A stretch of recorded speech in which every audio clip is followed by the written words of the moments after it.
Welcome back nanone mukunzi bwano bya Fortune TV. Amahoro Imana bane nawe mu byurimo kandi mu byo ukora byose. Welcome ku myidagaduro.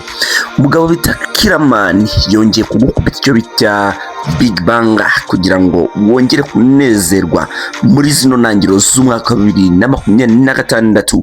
Ni nyuma yuko ijya gusohora filime yitwa The Devil ndetse akagusora yitwa My Heart n'amakomedi ajya atandukanye, akakuzanira abarimo ba Mitsu, akakuzanira abarimo ba Dr. Sabi, ba Nyambo n'abandi.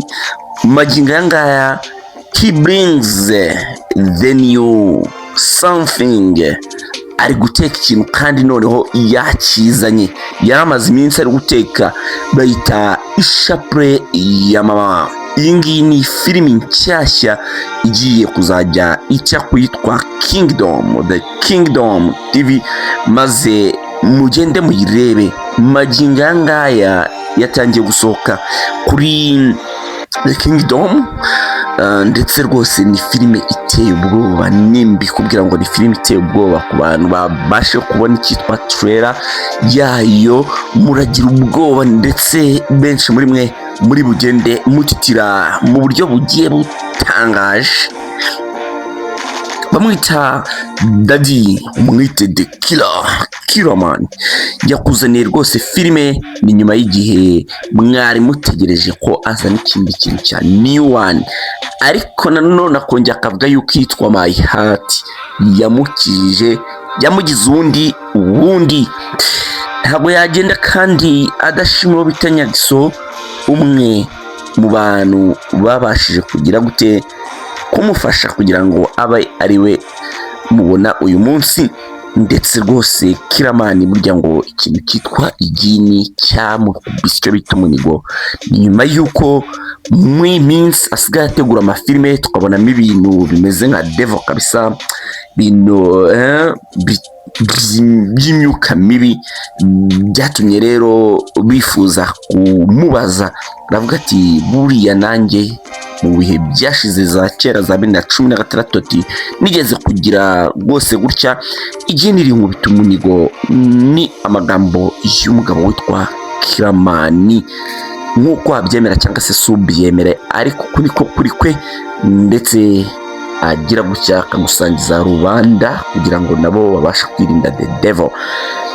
Welcome nanone maze tubane mu biganiro bya Fortune TV by'imyidagaduro. Gusa wowe ntiwibagirwe gukanda kuri subscribe button, hirya haba hari ahanditse ngo notification, ku button kariho hirya waramaze gukanda subscribe na ugakandeho, then kore like, comment na share, maze tujye tubana umunsi ku munsi. Gidhiro Willis, welcome.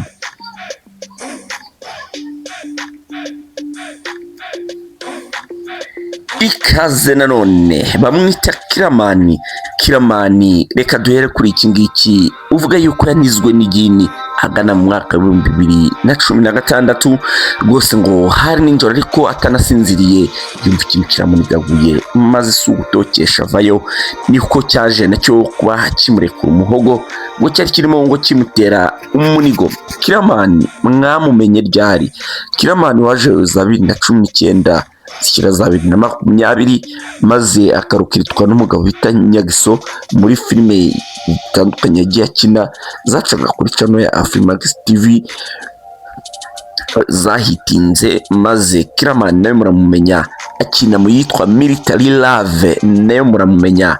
Magingo yangaya ni umwe mu producer, ni umwe mu director bakomeye bashobora gutegura filimi hakaza abantu barenga 60, abantu barenga 100. Magingo yangaya afite abakozi benshi ndetse acyangaje n'abandi benshi bagiye batandukanye. Kiramani rero waje guhirwa nakaza gakubita izina rye rigafata, mukamukunda, Abanyarwanda bakamukunda, Abanyarwandakazi ndetse n'abandi bari hirya no hino bavuga ururimi rw'Ikinyarwanda. Ubwo tuba twashyizemo ko hari mu Burundi Abanyamurenge, Abagande bamwe na bamwe n'abandi bagiye batandukanye bashobora kumva ururimi rw'Ikinyarwanda. Kiramani mwamukundiye muri filime yitwa My Heart. iyi ngiyi ni filime ngo yamuhindurira ubuzima ku kigero kitabaho, kubera yuko iyi filime yitwa My Heart yabashije kwikuramo inzu. Ati buri kimwe cyaba kigize Kiramani w'uyu munsi mushobora kubona, ati iyi filime yitwa My Heart niyo 90% mbikesha. Ati ni projet yamaha ibintu byose, uyu munsi wa none nunze yangize uwundi we bayita My Heart. Byatumye rero atangira kuvuga ko atazongera no gukina comedy, kubera ko filime nyine especially nk'ingi ya My Heart yamuhinduriye ubuzima buryo bugiye butandukanye. Ati rero ntabwo yahemukira filime, ntagakiyumvamo comedy, ahubwo yiyumvamo filime. Benshi mushobora kuba munifuza kuba mwamubona nanone akina comedy. Ati mu bihebe comedy ntabwo bikiri ibintu byanjye. Ayo ni amagambo y'uwitwa Kiramani. Ikindi kandi wamenya, aravuga ati Nyagiso ni boss wanjye still now. Abantu benshi bagira ngo wenda Nyagiso ni umuntu uri aho ngaho ahovye, ariko Nyagiso ni boss wanjye, ndetse akavuga ngo Nyagiso niyo yamamagara aka kanya shuti zanjye zahagarara nkajya kwitabirize, kandi sinshobora kumwishyuza mu gihe nakinnye mu bintu bye. Uwo niwo bita Kiramani, umugabo witwa Nyagiso wamuzanye mw'ibi bintu akamuterekamo bikamuhindurira ubuzima. Ndetse tutibagiye yuko ngo amafaranga yose atunze ayakesha Nyagiso, ko ari we wamuzanye. Akagira ati kandi n'ibikombe dutunze benshi muri twebwe ati turabikesha uwo bita Nyagiso. Ati Nyagiso nakagira ikibazo cy'uko twebwe cyangwa se cy'uko batamuha ibikombe, ati ahubwo kuba ngiye mari bakakima. Ati ninjye gikombe gikuru yakabaye yenjoyinga, yakabaye afite kuba yaramproducinze akanshyira hano hanze mukamenya. Ndetse rwose akakomeza agira ati urubyiruko nta nama narugira ku bijyanye n'urushako, kugeza n'ubwo yavuze ati Nyambo agishe nyina inama noti njyewe, ati kuko njye ntabwo ari njye mujyanama wanyu, ahubwo mujye mugenda mwegere ba nyoko babagire inama. Ayo ni amagambo y'utwo Kiramani, kuko nanjye nawangiriye inama yo gushaka bita Shemsa. Rero nk'uko nabikubwiye nangira, yakuhaye films zigiye zitandukanye, yaguhaye yitwa My Heart, akuza nitwa The Devil. Devil yavugaga ku barokore, Sekibi mu barokore. Magingo yangaya rero yakuza nitwa Ishapure ya Mama, rwose akaba ari filime nshyashya y'ikikoko kabisa, filime irenze iteye ubwoba. Mugende muyikurikiye kuri The Kingdom TV maze murebe ukuntu yitwa Ishapure ya Mama imeze.